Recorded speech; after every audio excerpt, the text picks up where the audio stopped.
Hi there. Let's take a look at the Ethereum chart. We'll cover the weekly Wyckoff structure and also the short-term trend, so you can learn how to assess the risk of next price move, even if you're new to chart analysis.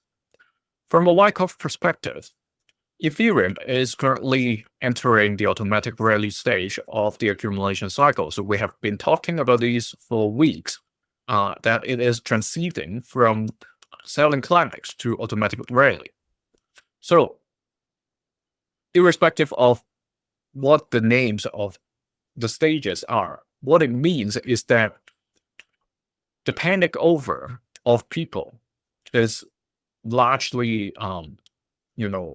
died down, and that usually comes with a price surge for whatever positive reason that came in. And in this case is the Fed's announcement, all right? So how they're going to deal with the treasuries and also their step into the Japanese yen.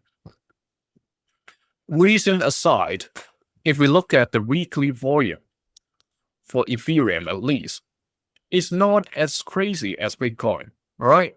It's doubling last week and the week before. But if you look at the previous half a year, it isn't as, how should I say, the percentage isn't having such a gap when you look at Bitcoin's volume chart. So another thing is, if you look at the total market cap of crypto, it hasn't surged that much.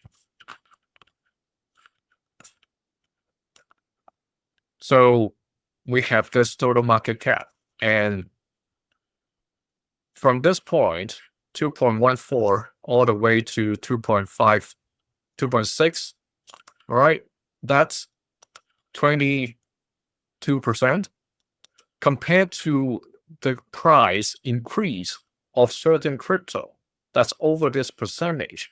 That means there's a number of moves contribute by reallocation rather than new money coming into the total market.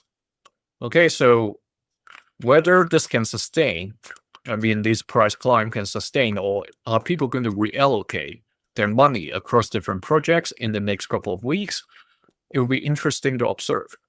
Now, having said the stages of Wyckoff, the key support and resistance at the current level is between the 2500, that's the key resistance, the orange key level.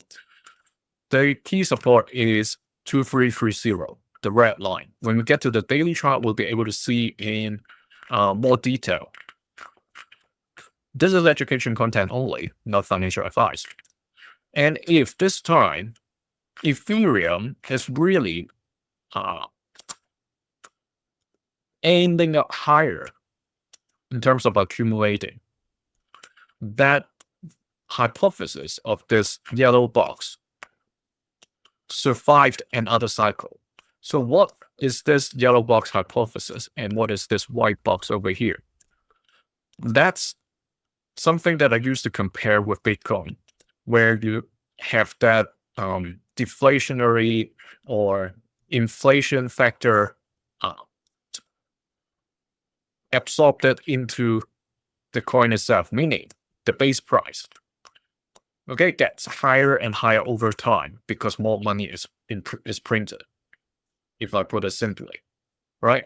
So previously I said Ethereum has slightly broken outside of the bottom, but we know these kind of situation can happen in charts. We have blow off tops, we have overcorrected bottoms. That's totally fine. As long as if it really hasn't finished accumulation when it comes down for subsequent tests, it doesn't break down to below where it ended up for the selling climax, then this hypothesis still hold true from my own analysis perspective. Okay? And let's see whether it is really going to come back down, because there are two different types of accumulation, especially in the case of Ethereum. if we look at the 2002 to 2023, 24 accumulation, that's a pretty long period. And Ethereum has bottomed out very quickly. And the subsequent trading was pretty much higher highs and higher lows. Compared to here, in 2025, that dip during springtime, it went back to the accumulation range, but so quick that it finished within 2 months. And then it popped back up to another round of FOMO.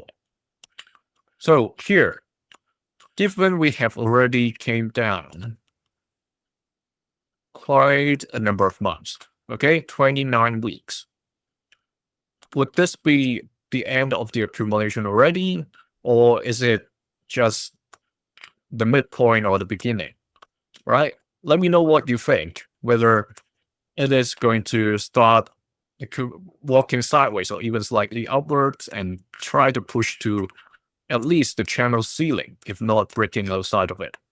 Now get to the daily chart. Here, we have this massive move that last week we already talked about, right? It is having a gap or a wedge.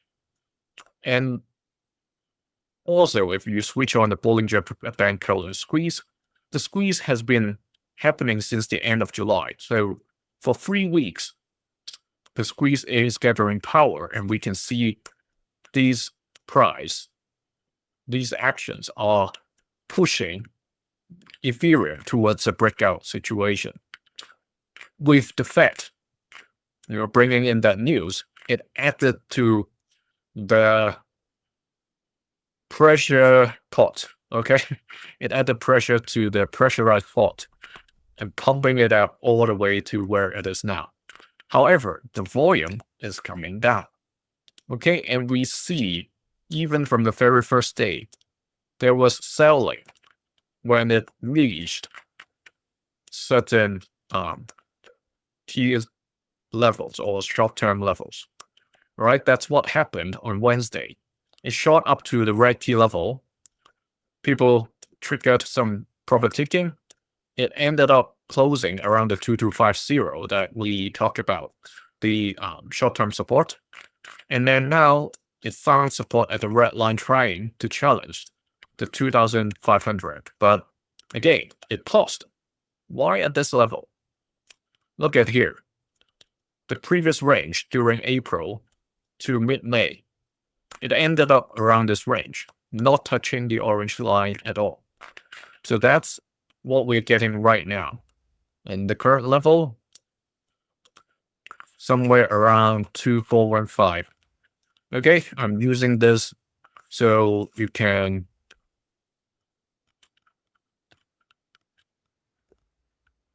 remember easier. Okay, that's where it is now. If the volume continues to die down and there's no crazy sell-off, that range bound among these three lines, 2250, 2330, and 2415, can be the near-term playground until people panic and think, oh, this surge is over, better put my money somewhere safer until the next good news comes in. Where that can happen.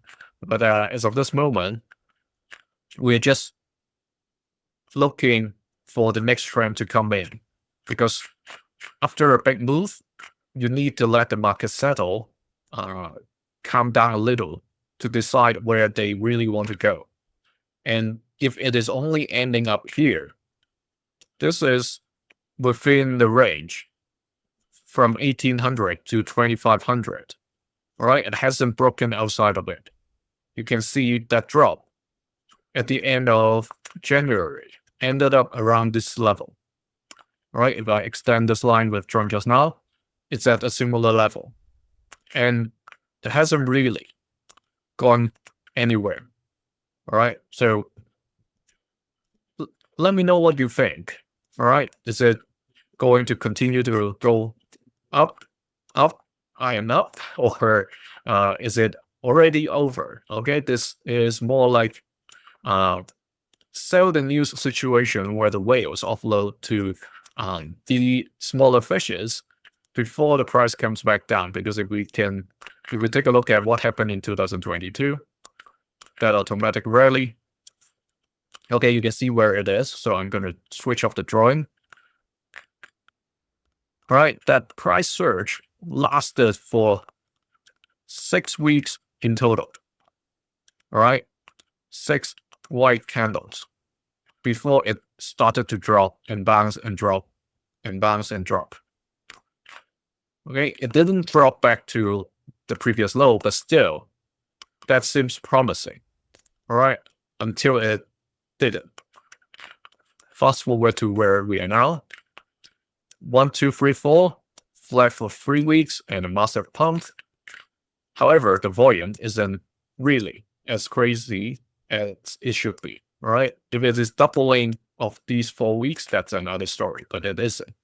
It's at best 10-15% higher if we just look at it by using our eyes, right? Okay, being a channel member like the current ones give you access earlier to this video, so join them now if you want to.